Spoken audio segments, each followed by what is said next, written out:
Hi, followers. Today I would like to talk to you about a topic that is completely different than what I normally talk about. Um, this topic is much less fun, I think, but it is also an integral part of the healthcare system in the United States, and that topic is insurance. So I will try to not go into too much of a rant because I definitely have a hate relationship with insurance.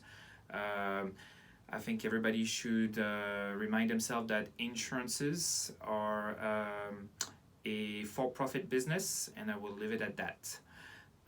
So, as you may have noticed, insurances have the coverage of insurances, particularly, has greatly changed.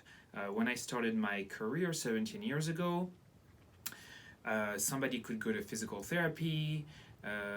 If they had a copay, that copay was likely between $5 and $15 at most, and the deductibles were fairly low at this point. They were, a $500 deductible was maybe 750 was the norm. These days, those would be really luxury the best plans that have this kind of deductible. Most deductible these days are very generally at about $1,500, and even I think even more common would be like 25 to even $3,000 deductible. I even had recently a patient that had a $20,000 deductible. Yeah, that sounds very much crazy. So I talked about how it was much different back then, 15 years ago. But still, some people think that their insurance will cover therapy, and that they don't understand why they end up with such a bill at the end of their rehab. At Butheau Physio, we try to be very transparent with our prices, and I will check with the insurance prior to I treat patients to have as close as possible of a price as to what their cost will be. Sometimes it's very difficult with insurance, as some insurance will never pay the same price for the same service from one time to the other. So as you can imagine, now copays, with copays that are really under $25 and sometimes up to $75 per visit, the patient is much more responsible for the cost of their physical therapy, for example. And especially if you see that physical therapist, more than once a week, those quickly add up, and generally the patient receive a bill at the end of the month, and they were not aware that they thought that their insurance was covering physical therapy, especially with patients that went to therapy maybe 10 years ago and now show up and haven't really looked at their benefit. They are in for a pretty rude surprise, actually. So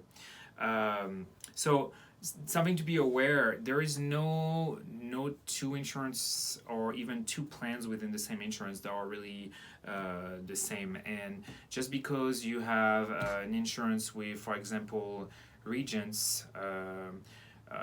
You work for an employer, you have an insurance for Regents, and your coworker has a also as Regents. Well, you might have two different plans, and those plans might be very different and might have very different benefits. So I would greatly encourage you, and I also encourage all my patient and prospective patient to really understand their benefit and understand what their deductible is, what is their out-of-network, in-network benefit, because most people really, frankly, generally just overlook this and are sometimes in for a pretty not so great surprise when it comes to paying their part of their health care.